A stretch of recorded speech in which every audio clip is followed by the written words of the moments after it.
Ang Iglesia ni Cristo ay hindi po laban sa impeachment, sapagkat ang impeachment ay itinatadhana sa saligang batas.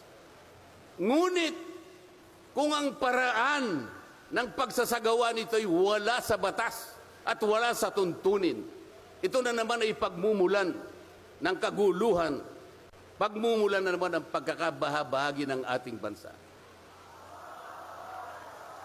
Ito po ang gusto nating iwasan. Ito po ang gusto nating iwasan. Iniimbestiga nila po yung confidential funds. Ang tanong ko po, Mr. Chairman, mahigit pong 400 opisina at ahensya ng ating pamahalaan ang tumatanggap ng confidential funds. At sila din ay natatawagan ng pansin ng Commission on Audit.